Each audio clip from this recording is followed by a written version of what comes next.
Mientras hablar de los temas de sexualidad se limita a los órganos genitales, la sensualidad abre una gama de posibilidades para imaginar. Hoy tenemos un tema en la mesa. Hablaremos del sexo y también de sus adicciones. Hoy les voy a presentar a nuestros invitados. Está con nosotros Abelardo Flores, quien es consejero sexual. Gracias por estar aquí. Muchas gracias. Muchas gracias. Y por supuesto le damos la bienvenida también, la intervención y la opinión de un psicólogo profesional que esté con nosotros como Efraín Galindo, a quien también le agradecemos. Gracias por la invitación, gustoso como siempre estar con todos ustedes. ¿Qué les parece el tema? Calientito, calientito. Vamos a nuestra presentación y estamos iniciando esta mañana.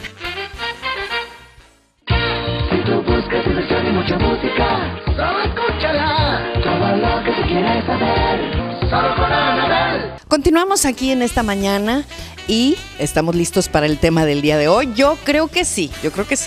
Vamos a descubrir que el sexo está aquí y no aquí, como todo mundo pensábamos. Bueno, señor Abelardo, usted que es consejero sexual, ¿se han presentado ante usted interesantes historias? Cuéntenos de alguna que tenga memoria y que nos pueda pues hablar de esto que estamos describiendo para esta mañana, que son temas quizá todavía tabú, ¿sí? Tenemos un dato, una información que nos habla que tenemos ahorita aproximadamente 6.700.000 personas en nuestro país con una fuerte adicción al sexo. Entonces, y también tenemos conocimiento de que en México todavía no tenemos pues un lugar, ¿verdad?, donde tratar ese tipo de adicciones. ¿Es una enfermedad propiamente? Pues sí, es una enfermedad que en un principio se le llamaba, en el caso de las mujeres, ninfomanía, y en el caso de los hombres se le llamaba satirismo. Eso es como se tenían catalogado, ¿verdad? En otros casos, pues, las personas le han llamado perversión, ¿verdad? Porque son personas que sienten un deseo incontrolable, ellos viven para estar nada más pues a la búsqueda del sexo en sus diferentes opciones. Puede ser desde simplemente coleccionar ropa femenina en el caso de los hombres o mirar bastante pornografía. Esa es una de las... La sexualidad se presenta en un ámbito pues muy general. Nosotros sabemos que hay diferentes nombres también. Hablábamos de la clasificación. Sí, en la clasificación de la cuestión de las adicciones pues existen bastantes, ¿verdad? Hay gentes que incluso pues llegan a lo que es la zoofilia, ¿verdad? Tener sexo con animales, la macrofilia, o sea, son muchas variantes las que existen en la cuestión de las desviaciones que les podemos llamar o adicciones, ¿verdad? Sí. Esto también pudiera ser, Efraín, por cuestión de ansiedad, visto desde el lado psicológico. Claro, en muchos de los aspectos la ansiedad nos genera mucho también trastornos alimenticios, en este aspecto también lo sexual, ¿verdad? Muchas maneras, de ciertas maneras, interpreta la gente de que dicen yo puedo liberar mi ansiedad, mi estrés, obviamente haciendo el acto sexual, ¿verdad? Sí, es un tema, volviendo al tema importante que sí es un tema tabú, se considera tema tabú. ¿Por qué? Porque actualmente en nuestra sociedad, en el mundo, mucha gente no es capaz de realmente de captar esta información como algo, procesarla, vaya, que es algo natural del ser humano, hablando sobre sexo, hablando sobre genitales, hablando sobre muchos aspectos. La gente con ansiedad recurre mucho a esas cuestiones y genera esa adicción. El sexo, por lo general, pues está llamando mucho la atención. Está mucho hablando del interés global sobre estos temas y que cada vez son más los jóvenes que se unen a ciertas páginas, a ciertas situaciones que son incómodas. ¿Esto cómo podemos darnos cuenta? ¿Qué síntomas se presentan? Bueno, principalmente los jóvenes se adhieren mucho a este tipo de red social en cuestión del sexo, ¿Por qué? Porque tienen dudas, esa es la principal, tienen muchas dudas en la cuestión sexual y lamentablemente, como lo hemos hablado en muchos de diferentes foros, la comunicación que hace falta en la casa de los padres hacia los hijos es digamos, el punto principal que hace que los jóvenes busquen información, ¿verdad? No solamente en la red, hasta sus propios compañeros, a los maestros, etcétera, gente adulta que dicen, ellos me pueden ayudar. Aquí el señor mi colega no me dejará mentir, ¿verdad? Se acercan mucho con él también para uno como psicólogo también. Los jóvenes tienen dudas, como dudas de cualquier cosa, adicciones de diferente tipo, hablando de cualquier tipo de duda. Obviamente el sexo pues es el principal, ¿verdad? Y realmente pues para eso estamos, ¿verdad? Para sacarlos de esas dudas, orientarlos, ayudarlos, que todo en este mundo realmente se puede superar en el aspecto sexual. Muchos se acercan porque hasta tienen problemas, ¿verdad? Son jóvenes y dicen, oye, ¿por qué tengo esto? ¿Por qué siento esto? ¿Por qué me pasa esto?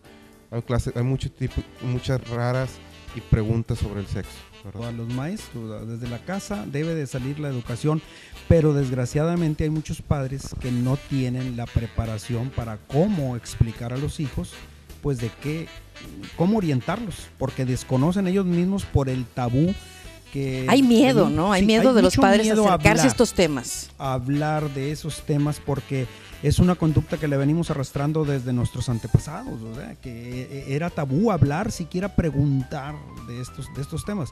Entonces es urgente que se les dé orientación a los jóvenes para que no sigan cometiendo los errores de, por ejemplo, los embarazos no deseados, ¿verdad? Yo recuerdo que en años pasados platicaba yo con gente mayor y decían que las abuelitas se bañaban con un camisón largo precisamente para no verse su cuerpo. O sea, esto puede ser, es un criterio equivocado el que se aplicaba. Así es, Anabel. Por ejemplo, yo escuchaba en tu programa ese comentario y yo lo vivo continuamente en mi negocio, donde se acercan gentes a hacerme el comentario. Eso de las abuelitas, pues yo creo que estamos hablando de 50, 60 años atrás, pero desgraciadamente ahorita en la actualidad, en el año 2012, muchas muchachas universitarias que me comentan que ellas se bañan con ropa por pudor, por un pudor equivocado, ¿verdad? Por falta de información, pero está sucediendo en el 2012. ¿Qué irá a pasar con este tema? Nosotros queremos saber también la opinión de los especialistas en torno a ello y sabemos que está apareciendo un correo electrónico para que ustedes se puedan dirigir con nosotros a través de redes sociales hoy, esta mañana, con el tema la sexualidad y sus adicciones. Hablamos también en el aspecto psicológico, cómo es que se va introduciendo este tema, primeramente no por los medios correctos. No, lamentablemente, volviendo al punto de la pregunta pasada, los chavos tienen dudas, los jóvenes tienen dudas, y como en muchas de las maneras no encuentran la respuesta correcta, lamentablemente, digamos, hablando de las redes sociales, entran a páginas o a informaciones que son distorsionadas en el aspecto viendo el sexo de una manera vulgar, de una manera que realmente verlo como algo natural. Los jóvenes entran a ciertas páginas que ya te lo explican de una manera vulgar, de una manera que se ve mal, entonces ahí los jóvenes tienen un criterio malo, ¿verdad? Un criterio incorrecto. Y ellos creen que al momento de ya tener su relación sexual con su pareja, ellos creen que como se lo están plasmando en la página, así es la manera correcta. O sea, se creen el de la película. Exactamente. Muchos de ellos se ponen ese trajecito y dicen, es que así yo lo viví.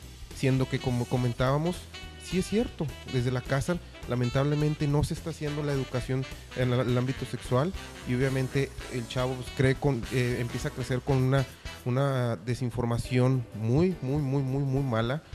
A mí como psicólogo, muchos pacientes que he tenido jóvenes se acercan y dicen, es que traen un sentimiento para empezar de culpa muy fuerte porque digamos una chava que me tocó atender que salió embarazada y ella decía, es que a mí nadie me dijo que el sexo era así, que se sentía esto, que después iba a sentir lo otro, mi mamá nunca se acercó, mi papá cuando me acerqué, él obviamente se enojó. O sea, los chavos están sintiendo cosas y cuando los papás creemos que no está pasando nada, sí están pasando cosas. Claro, muchísimas cosas. ¿Por qué? Porque es un proceso natural de cambio, ¿verdad? Así como de las niñas pasamos a la pubertad, la adolescencia y la adultez, ¿verdad? Entonces, ellos están en ese proceso de cambio y no solamente físico, también emocional y de muchas dudas.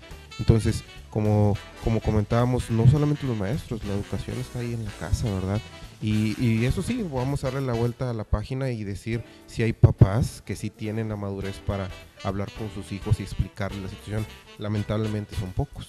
Aquí vamos a hacer una pausa, ¿les parece? Y enseguida regresaremos, porque ¿qué pasa cuando tenemos algunas situaciones, historias dramáticas de sexo prematuro? Esto quiero que me lo conteste usted y regresamos.